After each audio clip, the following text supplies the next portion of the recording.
es habitar los hermanos juntos y en armonía. Cuando la presencia de Dios inunda toda su casa, se siente la hermandad, se siente el amor, se siente el verdadero amor de Dios. Y eso es lo que manifestamos los unos a los otros. Cuando tú le dices a tu hermano que Dios te bendiga, cuando lo abrazas, cuando le deseas lo mejor, aún quizás tú estés pasando problemas, tú le estás deseando lo mejor a tu hermano. Ese es el amor de Dios, amados. Y damos gracias por su presencia en este lugar. Padre, que estás en gloria, te damos gracias, Señor, por tu presencia aquí en Betel, casa de Dios y puerta del cielo. Tu presencia está en este lugar, la sentimos, Señor, es palpable, oh Dios. La sentimos como ese amor que nos llena, nos inunda y nos da esas ganas de abrazar, de bendecir, Señor, a todos los que estamos aquí. Gracias, oh bendito Rey. Señor, queremos que en esta mañana, oh bendito Dios, nos hables, nos ministres, nos edifiques y nos consueles con tu palabra. Pero sobre todo, Señor, nos guíes, porque tu palabra es guianza, Señor. Pues tú eres el camino, la verdad y la vida, Señor. En ti confiamos, en ti ponemos toda nuestra fe, toda nuestra esperanza. Puesto los ojos en Jesús, como dice la palabra, el autor y consumador de la fe. Gracias, oh bendito Rey. Señor, quitamos en este momento toda preocupación, cualquier cosa que haya en nuestro corazón ahora en este momento, Señor, es quitado. Somos ahorita, Señor, ese terreno fértil para depositar tu semilla, Señor. Gracias, oh bendito Rey. Háblanos, Señor. Úsame, oh bendito Dios, como instrumento de honra para ti, Señor, en este momento. En el nombre de Jesús. Amén y amén. Gloria a Dios. Den un aplauso a nuestro Señor. Aleluya. Pueden tomar asiento, amados hermanos. Aleluya. Gloria a Dios. De verdad que qué bello es habitar los hermanos juntos en armonía. Y esta iglesia se caracteriza por el amor que tenemos los unos a los otros. De verdad somos pocos, pero con grande amor. Y lo más bello es manifestarlo. Porque ¿de qué vale el amor si uno no lo manifiesta? ¿Verdad? Uno puede decirle a su pareja, por ejemplo, sabes que yo te amo. Pero necesitamos muestras de ese amor. ¿Verdad? Cuando hay un matrimonio de pareja o una relación, así sea una relación filial, ¿no? O marital, podemos decirle, por ejemplo, a nuestros hijos, yo te amo. Pero si no se lo demostramos con acciones, de nada vale decir solamente o pensarlo, ¿no? Tú sabes que yo te... Hay padres que así se han movido, padres en la antigüedad, quizás, no sé cómo sería tu padre, pero yo, por ejemplo, a mí me enseñaron a abrazar, a manifestar amor. Yo paraba con mi papá, mi mamá es testigo, lo abrazaba y no quería separarme, desde chiquito, así, o sea, era una manera de... O sea, siempre manifestaba ese amor, ¿no?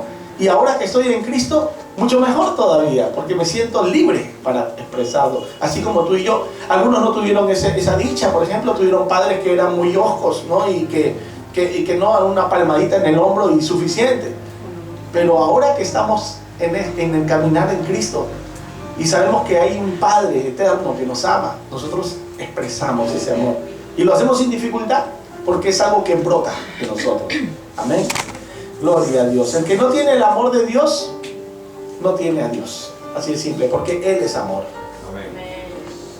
Amados hermanos, y en ese amor de Dios, ese amor que Dios tiene por las almas y que lo ha puesto en cada uno de nosotros, el amor por las almas también, en ese amor tan grande que Dios tiene, cuando Jesucristo estaba en esta tierra y veía las multitudes que lo seguían y les daba tristeza, porque dice que veían que eran ovejas sin pastor, que iban de acuerdo a cualquier movimiento, ¿no? que había, y porque estaban buscando de dónde beber aguas, de dónde poder comer pastos verdes.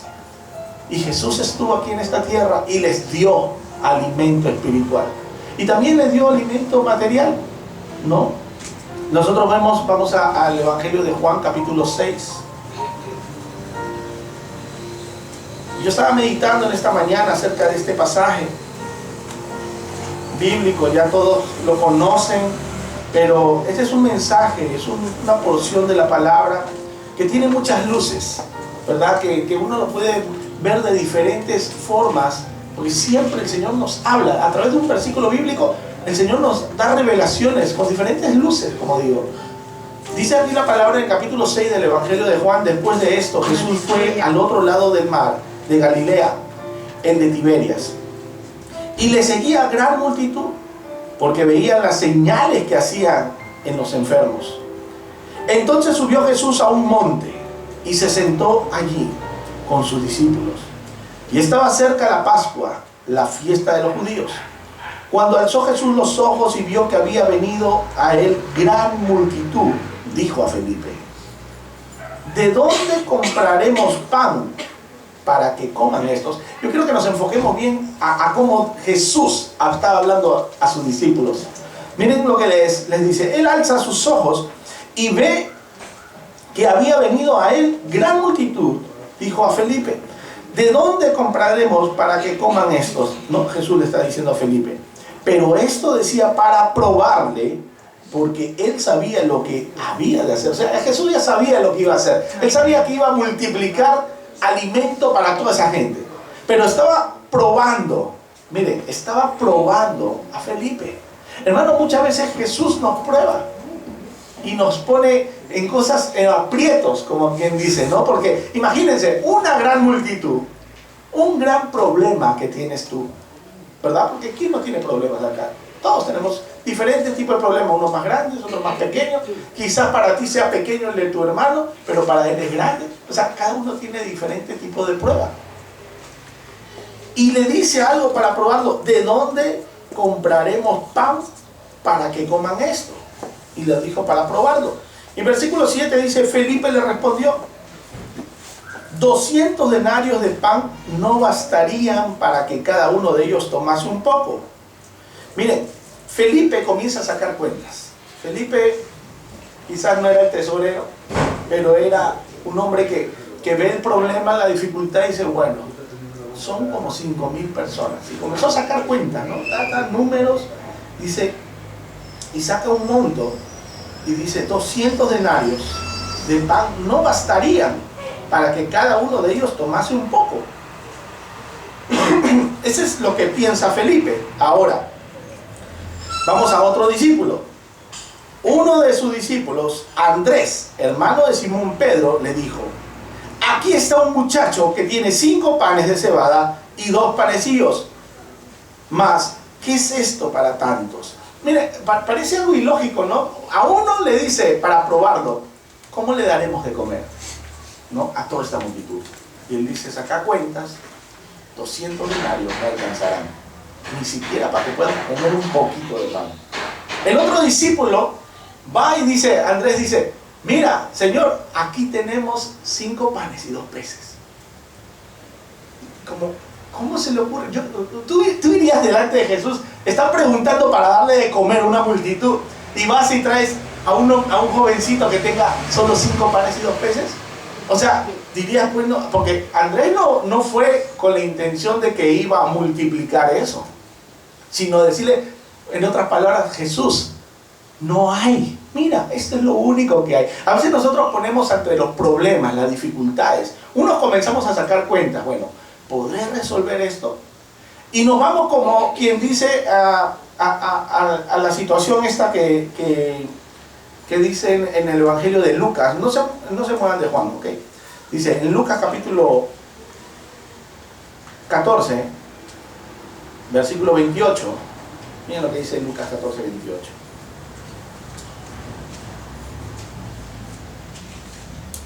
Amén. Lucas 14, 28 dice: porque ¿quién de vosotros, queriendo edificar una torre, no se sienta primero y calcula los gastos a ver si tiene lo que necesita para acabarla?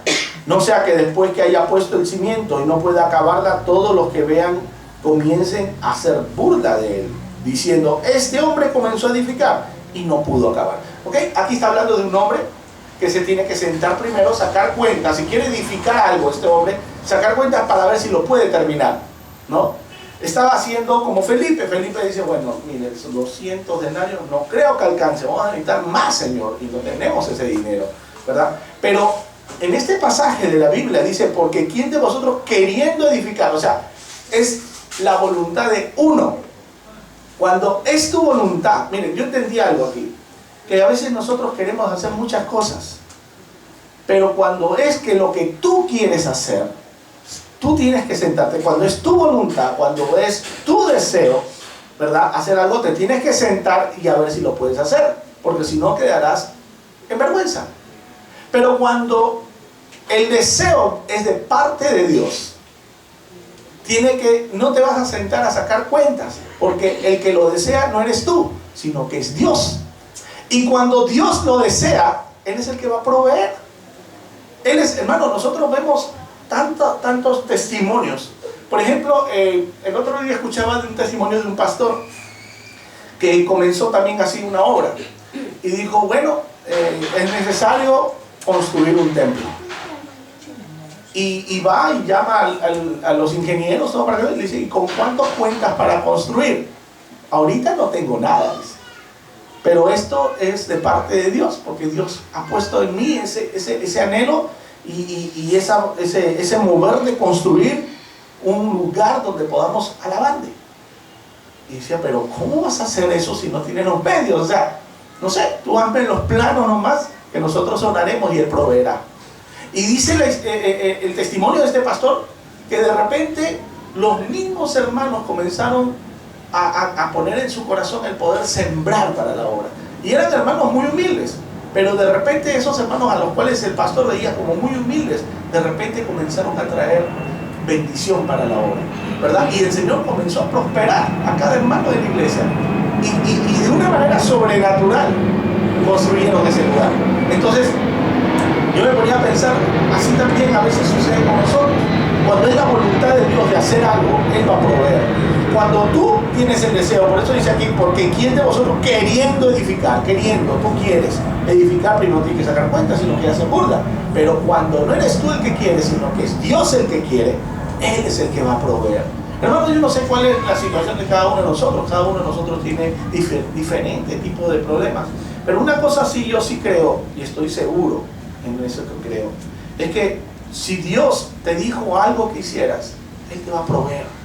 Él va a proveer de una manera sobrenatural, porque todo lo que es de Dios es sobrenatural. Amén. Nada, si fuera natural, pues es con tus fuerzas. Lo sobrenatural es porque es algo que va con alguna añadidura de parte de Dios. Entonces, Jesús comenzó a probar a sus discípulos. Primero a Felipe. Felipe le dice, mira, Señor, no tenemos, ni siquiera tenemos 200 denarios y no lo vamos a hacer. Y viene Andrés y dice, Señor, aquí tengo un joven que tiene 5 panes y 2 peces. Amén. Vamos a volver al capítulo 6 de Juan. Dice ahí,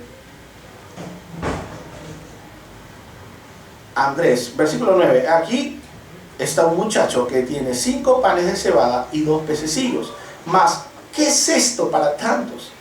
Entonces Jesús dijo, haced recostar la gente. Y había mucha hierba en aquel lugar, y se recostaron como en número de 5,000 varones. Y tomó Jesús aquellos panes, y habiendo dado gracias, los repartió entre los discípulos, y los discípulos entre los que estaban recostados, asimismo de los peces cuanto querían. Y cuando se hubieran saciado, dijo a sus discípulos, recoged los pedazos que sobraron, para que no se pierda nada, porque todo lo que Dios hace no puede ser desechado, ¿verdad? Todo se tiene, o sea, a veces sucede eso, hermano, que Dios comienza a bendecir y de repente ya nosotros nos olvidamos de lo que Dios es el que nos ha dado y comenzamos a despilfarrar, ¿verdad?, las bendiciones de Dios. Y no somos buenos administradores de lo que Dios nos está dando.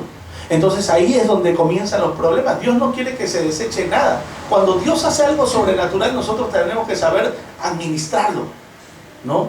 Entonces, ¿por qué? Porque somos nosotros mayordomos de lo que es los recursos de Dios. Porque todo lo que nosotros vemos es de Dios. Nada es nuestro. La casa que tú tienes es de Dios. El trabajo que tú tienes es de Dios. El carro que tú tienes es de Dios. Todo es de Dios. Nosotros solamente somos mayordomos, ¿verdad? Porque nosotros solo estamos aquí de paso nada más. Mayordomo administra los bienes de su amo, ¿verdad? Y nosotros somos así. Él es nuestro Señor y nosotros somos ministradores, administramos los bienes que Él nos da. Entonces dice que para que no se desperdicie nada, juntaron. Y recogieron, pues, dice, llenaron 12 cestas de pedazos que de los 5 panes de cebada sobraron, y a los que habían comido, dice. Aquellos hombres entonces, viendo la señal que Jesús había hecho, dijeron: este verdaderamente es el profeta que había de venir al mundo. Pero entendiendo Jesús que iban a venir para apoderarse de él y hacerle rey, volvió a retirarse al monte él solo. Gloria a Dios. Hermano, ya hemos visto primero cómo Jesús prueba a sus discípulos, cómo nos prueba a nosotros ante circunstancias que parece que no hay solución, ¿verdad? Como se lo dijo a Felipe, como Andrés que viene y le dice: Señor, solamente tengo esto. Pero quiero que pongamos énfasis ahora en este punto.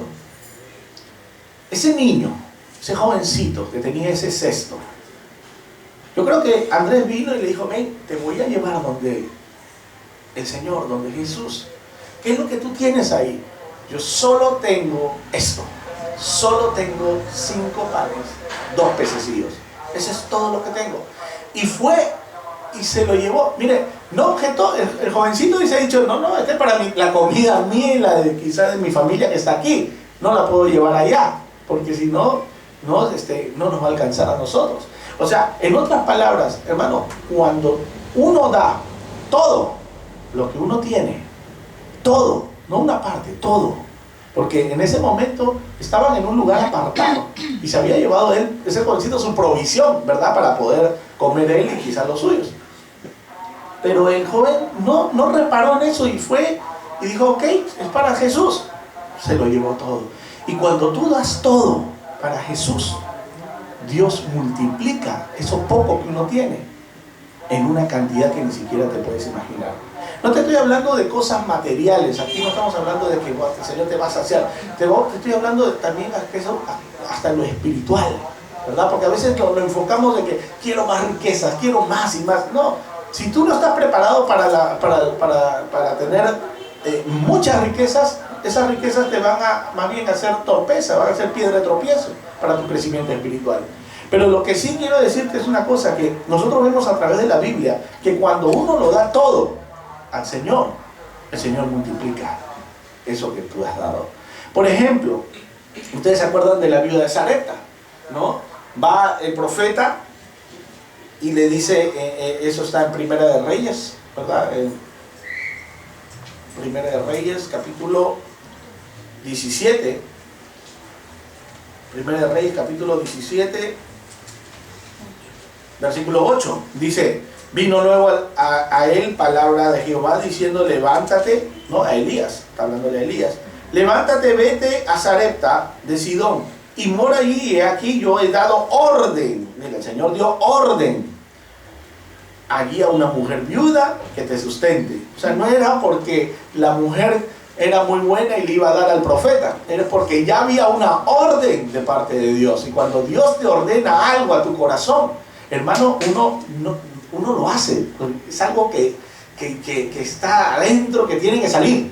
Cuando Dios nos ordena algo, por eso que cuando nosotros desobedecemos a Dios y no hacemos lo que nos ordena, el Espíritu inmediatamente comienza a hablarte. Mira, yo te he dicho que hagas esto, y ahí está, porque está redarguyéndote siempre el Espíritu Santo, ¿verdad? Porque ya hubo una orden de parte de Dios. Esta mujer, hermano, estamos hablando de una escena donde había hambruna, donde había sequía, donde el profeta Elías había sido alimentado por cuervos que le traían pan y le traían carne, ¿verdad? Y tomaba agua del arroyo que pasaba por ahí, el arroyo de Querir.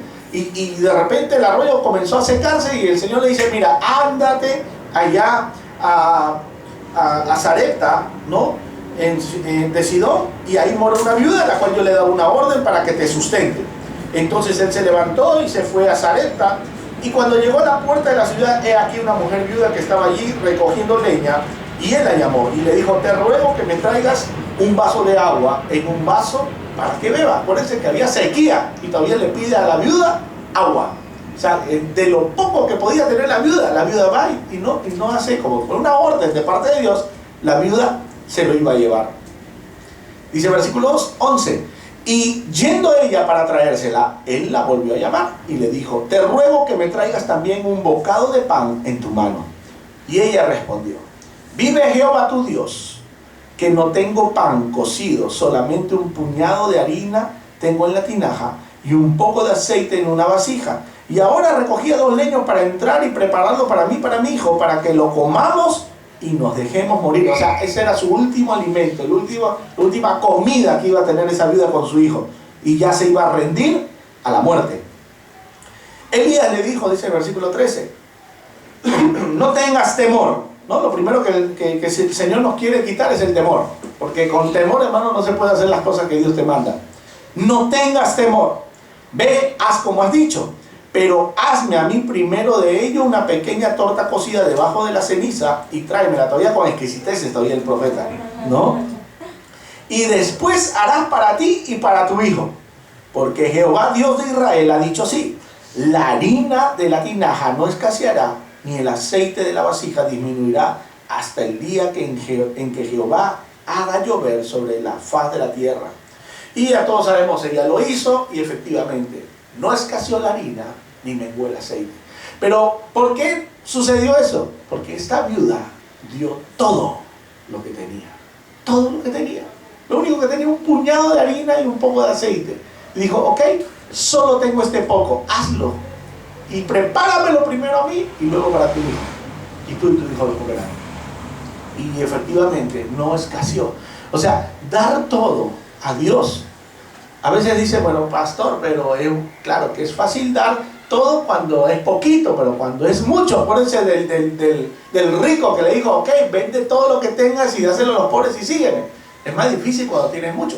Yo te digo una cosa, que cuando es poco y tú eres y no tienes casi nada, dirás, pero si eso es lo único que tengo, ¿cómo lo voy a dar? A veces es más difícil todavía porque es lo único que tienes, ¿verdad? Y darlo. Pero cuando tú se lo das para el Señor, cuando es para Él, hermano, cuando es una orden de parte de Dios que te lo ha puesto, y tú lo das libremente y sin objetar, el Señor hace algo sobrenatural. Sucedió en ese tiempo del profeta Elías, sucedió en el tiempo de Jesús, sucedió también en el tiempo del profeta Eliseo, ¿verdad? Cuando también vino aquella viuda, ¿no? Que tenía a su esposo, hijo de los profetas, que le dijo, mira, mi esposo, tu siervo, el hijo de los profetas, le debía a mucha gente y se quieren llevar a mis hijos ahora como parte de pago, ¿no? Para el servicio. Entonces le dice pues el profeta, ¿qué tienes conmigo? Le dice, a ver, dime, ¿qué es lo que tienes en tu casa? Solo tengo un poco de aceite. Bueno, consíguete jarras, no pocas, muchas, y ciérrate con tus hijos y llénalas.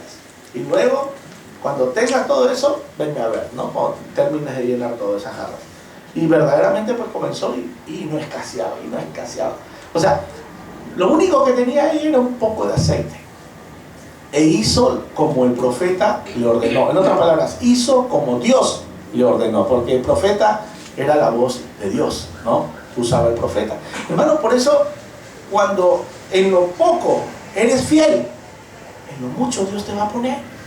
Si tú eres fiel en lo poco, en lo mucho te pone. Entonces, Dios nos prueba en lo poco. Lo probó a Felipe en ese momento. Probó a Andrés en ese momento, porque lo hizo para probarlo. Mira, para Dios no había problema. Él sabía lo que iba a hacer, dice ahí, el versículo lo dice, probando esto porque él sabía lo que iba a hacer. Él ya sabía que iba a multiplicar el alimento para todos. O sea, Dios sabe lo que va a hacer contigo, pero primero quiere probarte, a ver cuál es tu actitud ante la situación que se encuentra uno.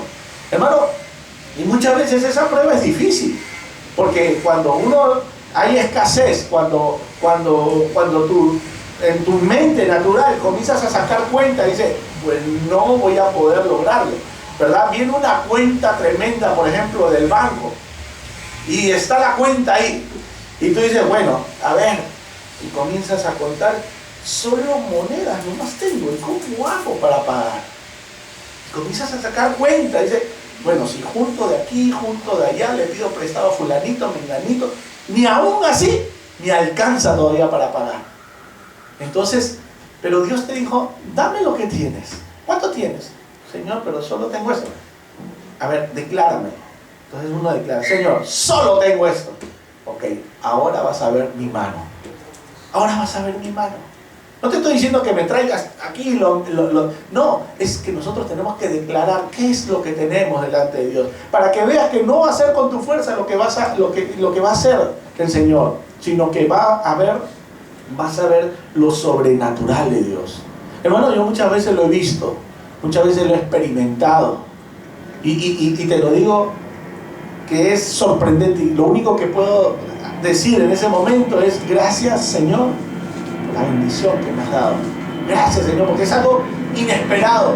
Lo he vivido muchas veces en lo poco, o cuando he estado en abundancia también, igualito. Hermano, no hay nada mejor que un corazón agradecido a Dios, porque a veces las personas, hermano, reciben y no son agradecidas y se olvidan de lo que Dios hizo. Así, de un momento, como que es la obligación de Dios hacerlo, pues, ¿no? Bueno, pues, Señor, yo soy tu hijo, tienes que sustentarme, pues. Así de simple. Hermano, es como un hijo, ¿no? Que lo tienes ahí. Bueno, yo no te pedí nacer, te dice, ¿no? El hijo, hay hijos malcriados que comienzan, yo no te pedí nacer. ¿Acaso yo te dije que me traigas al mundo? Ahora pues tú tienes la obligación de vestirme, alimentarme y darme porque tengo que salir con mi novia. Entonces, hasta hijo conchudo, ¿no? O una hija, ¿no? Papá, dame porque tengo que comprarme maquillaje y todo eso. Y está pasando escasez, pero no, le exigen porque dicen, yo no te pedí. Hermano, nosotros no podemos acercarnos de esa manera ante Dios, porque lo único que va a hacer Dios es corregirnos, ¿verdad? Y hermano, cuando Dios corrige, pues no es nada agradable, ¿no? Hasta que nosotros comenzamos a entender de que Dios nos ama, pero también quiere que nosotros seamos obedientes a su palabra, y no hay nada mejor que un hijo obediente. A un hijo obediente tú le das todo. Cuando tu hijo o tu hija, por ejemplo, viene y es obediente, y el trabajo que tiene, por ejemplo, un hijo pequeño es solamente estudiar y traer buenas notas. De repente cuando te traes esas buenas notas, dices, mira la nota que me saqué, wow, te sientes orgulloso, ¿no? De tu hijo o de tu hija, y dices, wow, mi hijo es responsable. Qué bueno que sea responsable. No hay nada mejor que ver a un hijo responsable. Y te alegra tu corazón. Y más aún si ese hijo o hija no solamente es responsable, sino que ama a Dios también. Porque ¿de qué vale un hijo responsable si no tiene el amor de Dios? O sea, nosotros tenemos que estar todos en el mismo sentido, ¿no? Y eso nos alegra más cuando ves a tu hijo que alza las manos, que adora a Dios. Wow, te sientes, pero te alegra tu corazón. Y cuando sucede eso, tú como padre vas a querer bendecirlo de alguna manera, de darle, a ver, ¿qué es lo que más quisiera? ¿No? ¿Cuál es su anhelo? Pues eso le voy a dar. Y uno se lo da con gozo. Así nuestro Padre Celestial. Él, cuando nosotros somos agradecidos, cuando nosotros lo damos todo al Señor y decimos, Señor, soy tu hijo, yo sé que tú tienes promesas de bendición para mí, y sé también que hay momentos de prueba, Señor, y así estoy en la prueba, pero sé que no estoy solo, que tú estás conmigo, Señor. Y comienzas a declarar que Él está a tu lado y que Él nunca te ha desamparado, aunque no sientas su voz, aunque no sientas a veces su presencia, a veces estás así, estás orando, Señor, y estás aquí, porque la aflicción hace que uno a veces se vuelva, que no sea susceptible a veces, ¿no? Sino que la presión del problema, de la dificultad, hace que la persona ya que no sienta a veces la presencia de Dios, pero Dios está ahí, aunque no lo sientas, Dios está ahí. El profeta, por ejemplo, cuando se va Elías y se mete en la cueva, hasta hace un tiempito había estado tirando fuego del cielo, quemando el holocausto y matando y degollando a todos los profetas de Baal, y de repente le entra la depresión cuando la bruja de Jezabel le dice, ¿dónde está ese profeta? Porque así me haga el Señor y me añada doble si es que yo mañana no le corto la cabeza a este. Y el hombre agarra y sale corriendo y se pone ahí debajo de un enebro, dice, no, de un árbol, se sienta y se echa a dormir y lamentándose. Y viene un ángel y, oye, despierta, le dice, y come. Todavía el ángel, qué bueno que Dios le mandó un ángel que le lleve alimento, ¿no? Come, le dice. Y él agarra, abre el ojo, ve al ángel, ve la comida, come un poco y sigue durmiendo. Y nuevamente el ángel dice, despierta, le dice, y come porque largo camino te queda. Aún te falta todavía camino por recorrer. Y en eso comienza a recorrer el camino. ¿Y qué hace el profeta? Se mete en una cueva. Hermano, se mete en una cueva a lamentarse de la situación que estaba viviendo. Es que estoy solo, que no hay nadie. Yo solo he quedado. A veces nosotros nos ponemos como Elías, ¿no? Que estamos en la cueva y decimos, es que en mi familia soy el único que alaba a Dios. Nadie alaba a Dios más. Es que acá soy yo el único que busca la presencia de Dios y todos los demás están buscando otra cosa menos a Dios. Y estamos así, y hermano, y tú no sabes que quizás el que menos piensas está doblando rodillas también. Y Dios le habló, pues mira, no te hagas el que eres el único. Hay 7,000 que aún no han doblado rodillas ante Baal. Hay gente que está orando. Hay gente en tu familia que está ahí, sino que no se dan a luz todavía, ¿verdad? Hay muchos hermanos, muchos familiares que están orando, pero todavía no han salido a la luz. Y necesitan de ti para que salgan a la luz. Y muestren a todos sin temor y sin vergüenza de que son hijos de Dios. Amén. Y te va a usar a ti y me va a usar a mí, hermano. Y nuestro trabajo es pregonar el evangelio. Es decirle a todo el mundo que no tengan vergüenza, como dice Pablo, pues no me avergüenzo del evangelio porque es poder de Dios para salvación, ¿verdad? O sea, no nos debemos avergonzar. Aquí, los que estamos aquí, gloria a Dios que ninguno nos avergonzamos.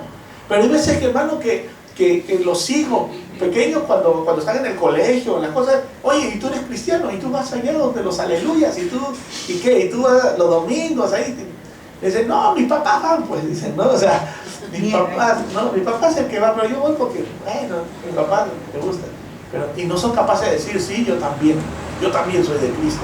¿Por qué? Por temor, porque la gente a veces comienzan a hacer mofa, ¿no? de la fe de uno. Pero cuando el hijo está cimentado en la roca, hermano, va a decirle a todos, yo soy de Cristo, mira, yo soy cristiano, mi padre es Dios, ¿no?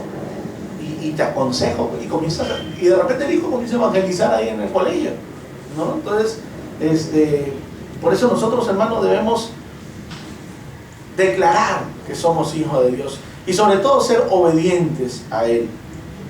La obediencia, hermano, trae un beneficio, que es la bendición de Dios. Cuando uno es obediente, Dios bendice. Mira el profeta al rey Saúl, su desobediencia que trajo consigo, que lo quitó del reino. La desobediencia, porque obedeció en parte. Hermano, la obediencia tiene que ser completa, no puede ser en parte. En parte el Señor te quita, ¿verdad? Puedes recibir grandes bendiciones, pero como eres obediente solo en parte, y Dios no quiere en parte, Dios quiere un todo. Todo. Dios no quiere una parte tuya solamente que le alabe. Él quiere todo tu ser. Mente, corazón, alma, espíritu, todo. O sea, Él no quiere que lo alabes solo de labios, sino que lo alabes también con tu corazón, con tu alma, con tu espíritu, con todo. O sea, Él está buscando, dice, adoradores en espíritu y en verdad. Amén. Él está buscando eso. Él no quiere solamente que vengas un domingo y alces tus manos y aplaudas y toques el pandero y dances un ratito y después como si nada y vuelvas a tu casa. Él quiere adoradores 100%, todo el día, 24/7, que siempre le estemos alabando. En todo momento, cuando estés en la ducha ahí cantándole al Señor. Hermano, mi esposa a veces dice, oye, tú despiertas a todos, me dice, porque ahí pongo mi alabanza, pongo una prédica, porque quiero alimentarme, estoy bañando y estoy ahí. O sea, no puedo dejarlo. No es como la canción esa que dice, no puedo parar de alabarte. No, así no podemos parar. ¿Por qué? Porque hay algo que salta dentro de nuestro corazón. No podemos detenernos, no podemos decirle a la gente que nosotros tenemos que declarar, hermano. Yo me gozo cuando declaro que soy de Cristo. Me gozo cuando puedo orar por alguien. Me gozo cuando le llevo el mensaje a alguien, a una persona que está, yo ahí por ejemplo estoy siempre en el carro, ahí con los trataditos, tomen, dicen, qué bonita la música, dicen todo, y estamos, y siente una paz y se va tranquilo. Y qué bonita música. Le digo, bueno, eso es alabanza para el Señor. Le digo, tómenle. Le regalo esto que tiene la palabra, un mensaje de salvación. Y dice, ay, comienzan a conversar. Uno a soltar. Y uno se siente bien. O sea, te sientes bien porque estás haciendo la labor evangelística que el Señor nos mandó. De decirle a todos que hay un Dios que sana, que hay un Dios que salva, y hay un Dios que viene pronto por su iglesia. Hermano, porque el Señor viene pronto por su iglesia. Como le decía el domingo pasado, y Él no dejará que pasemos la ira, ¿no? El tiempo de la ira. Seremos arrebatados de ese tiempo de ira que viene sobre esta tierra. Ahora, pero pastor, ¿no dice la Biblia que ahí dice que aunque vengan las plagas, los que tengan el sello no serán tocados por todas esas plagas que vengan? Sí, es que algunos dicen, la iglesia del Señor será arrebatada, pero va a quedar gente todavía ahí que van a ser salvos, dice, todo aquel que confiese con su boca que Jesús es el Señor será salvo en ese tiempo, y serán salvados como por fuego. O sea, van a salir pero así echando humo, ¿verdad? Que casi se queman. Va a haber eso es lo que habla de esa gran multitud que salieron, ¿de dónde? De la gran tribulación, que fueron bañados por la sangre del Cordero, pero que pasaron dificultades.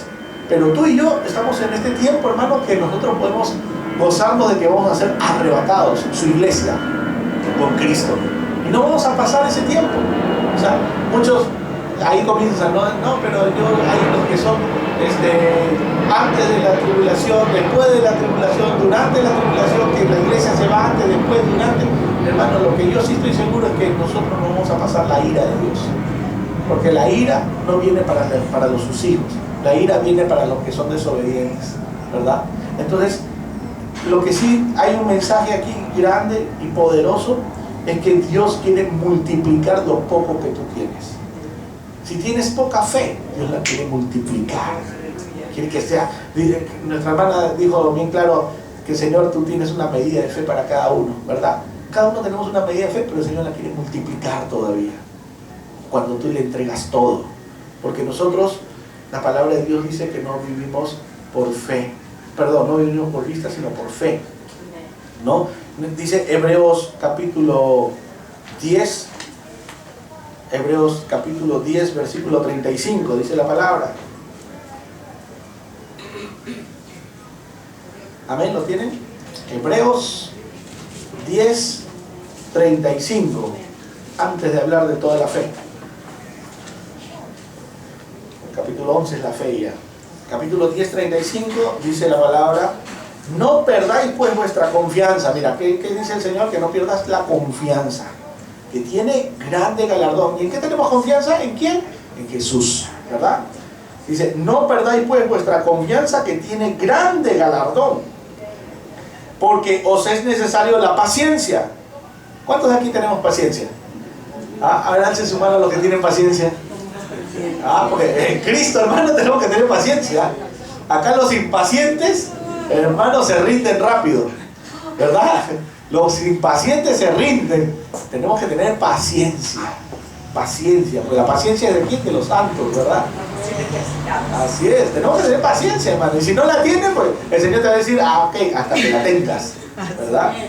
Porque os es necesario la paciencia para que, habiendo hecho la voluntad de Dios, porque con paciencia que se hace la voluntad de Dios, obtengáis la promesa. Porque aún un poquito, y el que ha de venir, vendrá. ¿Y qué dice? No tardará. Y no tardará. Mas el justo vivirá por fe. Y si retrocediere, no agradará a quién? A mi alma.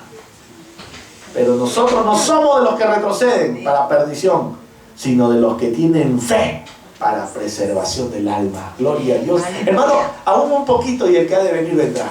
Entonces dijo, el Señor viene pronto, hermano, por su iglesia. Pero tienes que tener paciencia. Paciencia, pastor, pero eso fue hace 2000 años, yo vengo pronto, dijo Jesús cuando espérense, la nube subiendo, no se vayan de Jerusalén porque voy a enviar consolador. No se preocupen, yo vengo pronto. Y ahí están los esperando ahí. Y ahí viene el Espíritu Santo, ahorita viene. Los tesalónicos decían, ya vino, le dijeron por ahí.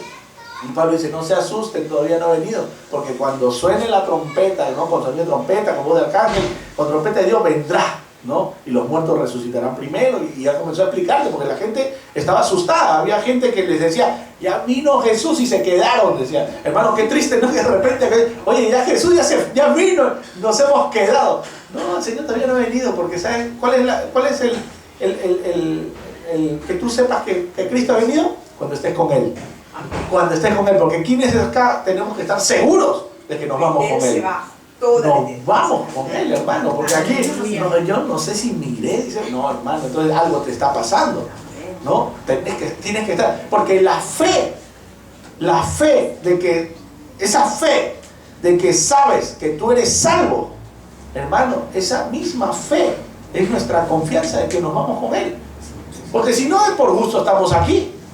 Por gusto decimos que Jesucristo me salvó, que Jesucristo perdonó mis pecados. Hermano, si Cristo perdonó tus pecados, si Cristo te redimió y te ha hecho nueva criatura, entonces tienes que tener confianza de que te vas con Él. Porque si no, entonces, ¿en qué basas tu fe? Ok, sí, porque pastor, es que yo entregué mi vida a Cristo, pero es que no estoy caminando en orden. Pues endereza tus pasos. Porque el Señor dice que la carrera de la fe, ¿verdad? Pablo dice, he terminado la carrera, ¿no? Hermano, o sea, entregar tu vida a Cristo, de ahí hasta la meta, ¿verdad? Algunos correrán, otros caminarán, otros estarán gateando, pero hay una meta que llegar. Y esa meta es Cristo Jesús. Cristo Jesús, hermano, ahí está esperándonos. O sea, es como cuando el corredor, hermano, cuando yo pienso que cuando ya ve la cinta y ahí y dice, ya falta poco, y ya le comienza a salir fuerzas de donde no hay, ¿no? Ustedes han visto esos corredores que de repente y estiran la cabeza, aunque sea para llegar primero, ¿no? Porque ya saben que ya está la meta ahí, ¿no? Y sacan fuerzas, ¿no? Así también nosotros, hermano, cuando nosotros estamos en Cristo y sabemos que ya nuestro galardón está ahí, porque el galardón es la vida eterna, ¿verdad? Ese es el más grande galardón que tenemos nosotros, vida eterna con Cristo Jesús, hermano. Y nosotros queremos extendernos y estiramos nuestra mano para que nadie nos arrebate esa gran bendición. Por eso permanecer en Cristo, ser obediente. Jesús siempre nos va a estar probando, a todos nos prueba. Probó a Andrés, probó a Felipe, probó a Pedro, a todos los que estaban cerca de él, porque él lo probaba a los que estaban cerca, a los demás ni siquiera lo escuchaban, pero a los que estaban cerca siempre los estaba probando. Es más, los que estaban cerca de él a veces no sabían ni qué sucedía. Cuando Pedro, Juan y Jacobo estaban en el monte de la transfiguración y de repente dice, ven esa gran visión de a Jesucristo resplandeciendo, ve a Moisés y a Elías ahí a su lado, y ellos no entienden. Dicen, Jesús no quiere que hagamos unas 3 enramadas para ti, para Moisés y para Elías. O sea, ellos no entendían lo que estaba sucediendo, ¿no? Entonces Jesús le dice, y de repente Jesús comienza a resplandecer, baja una nube, lo cubre y le dice, este es mi hijo amado. O sea, Dios comienza a hablarles en ese momento, porque comienzan las personas a veces comenzamos a tener nuestra mente natural de las cosas celestiales, y no podemos nosotros tener una mente natural a lo que es sobrenatural, a lo que es espiritual. Dios nos está instruyendo, hermano, para cosas grandes, pero antes de obtener las cosas grandes, primero el Señor nos prueba en lo pequeño, ¿verdad? Si somos fieles, por eso digo, en lo poco, en lo mucho nos pondrá.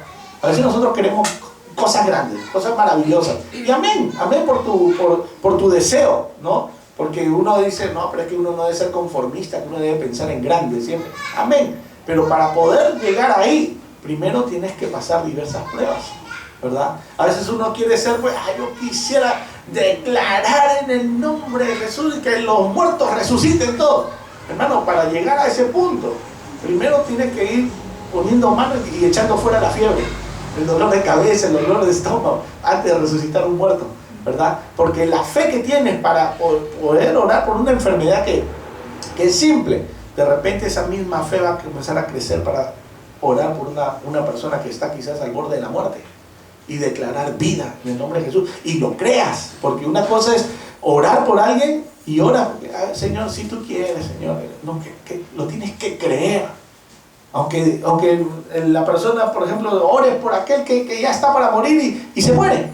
Y ay, Señor, no me escuchó. No, pero tuviste la fe de declararlo. Ahora, esa era la voluntad de Dios. Entonces, pero nuestro trabajo es declarar con fe, es orar con fe, de que el Señor, a pesar de que pueda estar la persona ahí ya al borde de la muerte, Señor, tú la puedes levantar en el nombre de Jesús, tú puedes resucitar, incluso si está muerto, Señor, tú le puedes traer nuevamente el espíritu de vida a esa persona. O sea, y creerlo con fe. Yo me acuerdo cuando el pastor Joel me contaba que cuando partió la niña de una hermana, ¿no? Que la niñita chiquita, tenía 6 años, 7 años, y de repente la adoración, pues, ¿no? Imagínense una niñita de la adoración de los padres, de los abuelos, de todos. Y de repente esa niña parece que cruzó la pista y ¡pum! La chancó el carro. Y la niña pues partió a la presencia de Dios. Y estaba la niña ahí, dice, y estaba el abuelo y todo. Y le decía, el pastor, lo hemos estado esperando, ore por favor para que mi nieta resucite, decía. Porque yo sé que si usted ora, va a resucitar. O sea, tenía una fe tremenda. Y el pastor me dice, wow, ¿tú sabes lo que es en ese momento de decir que ore para que resucite y no están viendo? Yo comencé a orar, y comencé a orar y en nombre de Jesús, Señor, pero, o sea, creerlo nada más. Ahora, si sucedió o no sucedió, es algo que es la voluntad de Dios, pero nosotros en ese momento uno tiene que orar y declarar y creer. Ya uno en su mente está imaginando que está abriendo los ojos, ¿verdad? Pero tú oras en ese momento, que es una oración que quizás sea imposible, pero para Dios todo le es posible. Pero el propósito de Dios era que ella partiera a la presencia. A veces nosotros decíamos muchas cosas. Nosotros decíamos que las personas no partan, que tener a nuestras madres por siempre, ¿no? Y que nunca partan. Pero es así. Todos estamos aquí de paso. Lo importante y lo más bello, hermano, es que cuando partan, se vayan con Dios.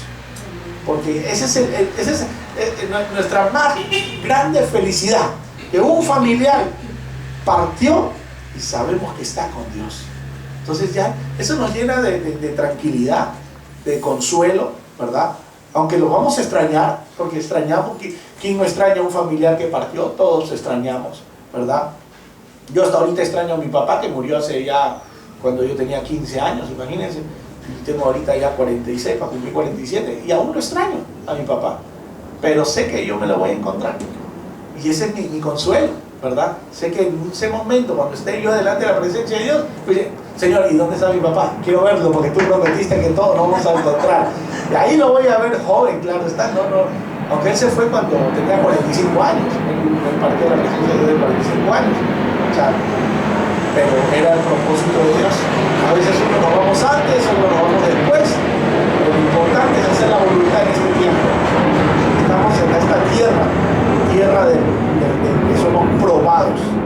Así que yo sé que todos nos vamos a encontrar ahí arriba. Así como nos estamos abrazando aquí cada domingo, allá cuando estemos allá, hermano, nos vamos a abrazar, a besar y decirle gloria a Dios porque llegamos a la meta. Amén. Entonces, la palabra de Dios es simple el día de hoy. La palabra de Dios nos muestra de que cuando es la voluntad de Dios, Dios puede hacer cosas maravillosas. Cuando es tu voluntad, como decía el versículo ese, que siéntate primero, saca cuentas a ver si lo puedes hacer. Eso es en lo natural, ¿verdad? Porque quieres poner un negocio o algo, ok, voy a poner un negocio, ok, Señor, porque es lo que yo quiero, Señor. Entonces, tú vas a poner, Señor, bendícelo nada más, entonces tú sacas tu cuenta y pum, Señor va a comenzar a añadir, ¿verdad? Pero cuando es algo de parte de Dios, hermano, Él te va a dar la provisión. Él lo va a dar.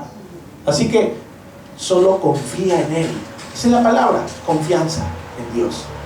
Si confiamos en Dios, vamos a ver maravillas. Pero para confiar en Dios, tiene que haber algo de tu parte. No solamente la confianza, es darlo todo, ¿verdad? Como lo dio la viuda de Sarepta, en un momento en que ya se iba a dejar morir, imagínense, ella y su hijo. O sea, es terrible. Porque una cosa es que te mueras tú, pero ver a tu hijo morir de hambre, eso es tremendo. Y a pesar de eso, lo dio al profeta. Hermano, que venga, por ejemplo, que yo vaya a tu casa y te diga, hermana, mira, ese último sanguchito que tienes con jamón y queso, dámelo a mí primero. Pastor, ya pues, dice, este es lo único que tengo. Ah, pues vas a ver que el Señor te lo va a multiplicar. Claro que yo no voy a ir a pedirte tu esto, ¿no? Porque ya no sé como el profeta Elías, pero si hubiera una orden de parte de Dios sería diferente, ¿no? No me esperes, hermana. Si voy a tu casa, voy a ir llevando el paño. Amén, gloria a Dios. Pero es así, hermano. O sea, es tremendo dar todo lo que uno tiene y cuando es ya estás ya en el límite, ¿verdad? Es porque solamente sabes que lo tienes que dar porque hay una orden de parte de Dios. O sea, esa es la confirmación. Porque ya Dios te habló. Es como los casos, ¿no? De aquellas personas que te dicen, ve y a esa persona y bendícela. Pero Señor, si esto es todo lo que tengo, ve y bendícela. Señor, ¿y mañana qué? Porque me alcanza para ahora, pero ¿y mañana? Ven y hazlo. Y hermano, y si tú obedeces a esa orden, a veces medio regañadiente, y, Señor me dijo que te dijera, te vas llorando, pero de repente por obedecer, hermano, llegas a tu casa y hay una gran bendición. Te lo digo porque eso pasó y ya se le contaba antes, que estábamos pasando una situación muy difícil ahí en Estados Unidos y no tenía para ese día no había así, como dicen, agujas, ¿no? Así, y porque yo esperaba todavía hasta que me abonen de aquí a la otra semana y no había, y allá pues hermano no es que tocas la puerta y oye mira dame, no, cada uno tiene que tener su provisión y no es pues así, amén. Y de repente hermano estaba yo trabajando y decía, bueno Señor, ya tú proveerás, no sé cómo harás pero tú proveerás. Y de repente mi esposa me llama y me dice, Pedro, me dice, ¿qué pasó? Vino el hermano tal, me tocó la puerta, vino y me dejó un sobre. Me dijo, el Señor me dijo que le diera esto. Entonces, y se fue, me dice, y me dejó y hay tanto dinero. Oh my God, ahorita voy, digo, para comprar las cosas. ¿Ya? Y entonces, me voy y lo llamo al hermano, que Dios te bendiga grandemente. No le voy a contar. Yo estaba aquí en mi casa, me dice, limpiando porque no tenía trabajo, porque él trabajaba como contratista. No le salía el trabajo de albañilería, de poner piso, todo, nada, no le había salido en varias semanas trabajo y todos sus ahorros se le están y solo le quedaba una porción en el banco y dice que estaba limpiando y en eso el Señor me dice, ve al banco y saca el dinero y llévaselo al hermano tal. Señor, pero si todo lo que tengo, ¿cómo le voy a dar? Dice, ¿con qué voy a comer si no me sale trabajo? Ve y hazlo. Dice que, o sea, vi una voz que me dice, yo agarré, fui al banco, saqué el cajero y fui a tu casa y le dejé a tu esposa, me dice. Y te voy a decir algo, me dice, ¿qué? Cuando yo llegué a mi casa, dije, bueno, Señor, me llamaron y me salió un contrato, me dice, para hacer un montón de cosas, me dice, que voy a tener que contratar gente para poder trabajar eso. O sea, me dice, mira lo que Dios hizo, me dice. Y yo, wow, hermano, le digo, gracias, que Dios te bendiga. O sea, esa es la recompensa que hay cuando uno obedece. A veces uno comienza a ver tu limitación nada más y no sabes lo grande que Dios puede hacer contigo. O sea, pero Señor, si lo único que tengo, pues cuando el Señor te mande esa orden, hazlo. Cuando el Señor te dice, ve y bendice a tal persona, ve y hazlo con gozo, porque sabe que Dios no es deudor de nadie. Dios te va a recompensar mucho más. Así como multiplicó esos panes y esos peces, hermano, así puede multiplicar también las bendiciones que tiene preparadas para ti. Solo da lo que tienes y dalo con gozo y alegría, porque Dios ama, ¿quién es? Al dador alegre. Así es, Dios ama al dador alegre. Si lo damos así, incluso mira, Dios es tan bueno que a veces, Señor, pero ya bueno, no lo das con mucha alegría. Ok, te voy a hacer la bendición para que otro día que te pida, lo hagas con gozo y alegría, porque así es Dios de bueno con nosotros, ¿no? Pero ve la obediencia, ¿no? Es como el hijo, ¿no? Que le dijo, el papá, ve y anda a trabajar. No quiero. El otro, sí voy, y no fue el que dijo sí. Y el que dijo no, dijo, bueno, se arrepintió, dijo, mira, mi papá me mandó, mejor voy y lo hago. ¿Quién hizo la voluntad del Padre?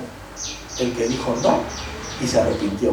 Muchos podemos decir, sí Señor, yo te voy a servir, sí Señor, yo esto, sí Señor, yo el otro. Y a la hora de la hora, somos como ese hijo que dice sí, pero no hace lo que el Padre manda. Amén. Vamos a ponernos de pie, amados hermanos. ¿A cuántos Dios les ha hablado el día de hoy? Amén. Gloria a Dios. A mí también me ha hablado en la mañana. Gloria a Dios. Así que seamos buenos hijos y buenos hermanos. Bendigámonos los unos a los otros para que el Señor también haga lo mismo con nosotros. Amén. Padre que estás en gloria, te damos gracias, Señor, por tu palabra que nos brindas el día de hoy. Señor, yo sé que tú nos pruebas siempre, Señor, pero gracias a esas pruebas nosotros podemos ver, oh bendito Rey, tu gloria. Gracias, Señor, porque en lo poco, Señor, que nos brindas, pones en nuestro corazón esa orden de poder dar. Porque tu palabra dice que más bienaventurado es dar que recibir. Y cuando nosotros damos verdaderamente, recibimos grandes bendiciones tuyas, Señor. Así como esa viuda, Señor, que dio lo único que tenía. Y tú, Señor, la pusiste ahí en la Biblia y dijiste, esta viuda ciertamente dio más de lo que todos han dado. Porque todos dan de lo que les sobra, mas ella ha dado todo lo que tiene. Yo sé que esa viuda, Señor, le cayó gran recompensa por haber dado todo lo que tenía. Porque se lo dio a ti, Señor. Oh, bendito Rey. En el nombre de Jesús, Señor, te pido por cada uno de tus hijos que están aquí, que están pasando por diversas pruebas. Glorifícate, oh bendito Rey. Bendícelos sobrenaturalmente. Multiplícale, Señor, lo poco que tienen, multiplícalo en el nombre de Jesús, Señor, para que ellos sean también portadores de esa bendición y bendigan a otros.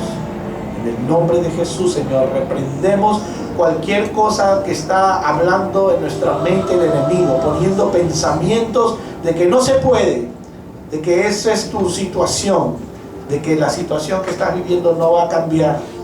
Señor, tú tienes planes para nosotros, y planes de paz, planes de bien, planes de bendición.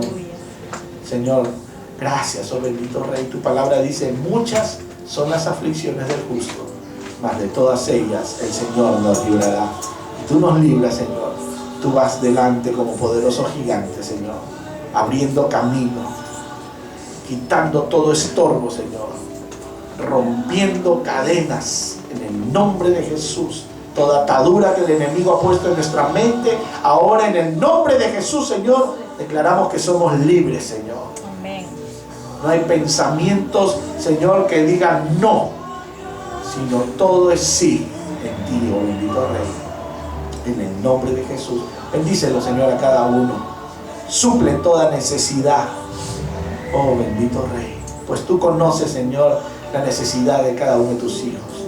Y así como tú pusiste en ese momento, viste que había hambre, Señor, en esa multitud, y saciaste a todos, los saciaste, Señor, y es más, sobró todavía. Así es tu bendición, sobreabundante. Gracias, oh bendito Rey, en el nombre de Jesús, amén y amén. Den un aplauso al Señor nuestro Dios.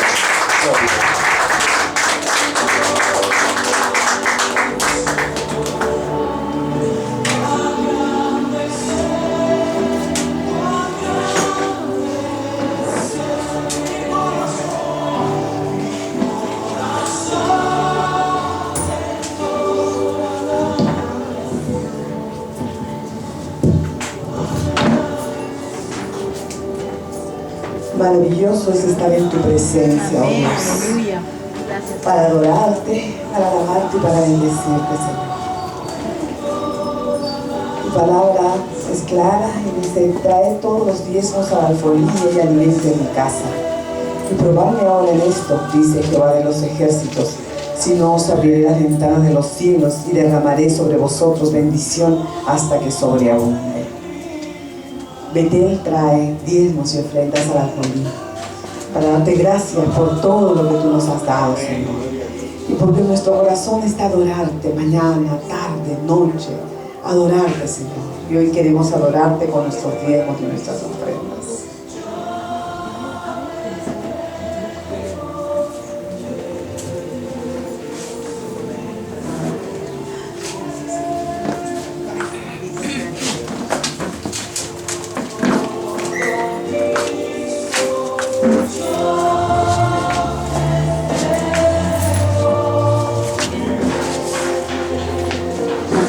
Grande es Jehová, y digno de ser alabado. Grande es nuestro Dios. Nos llena de su presencia en todo tiempo. Te adoramos, oh Dios, te adoramos en este tiempo, Señor. Te damos gracias por tu hermosa palabra, Señor. Te pedimos que nos bendigas en ella. Señor, hoy nos has hablado y nos vienes hablando desde hace mucho. Estuvo nuestro pastor Nelson también, nos habló igual, nos hablaste por medio de él y nos dices que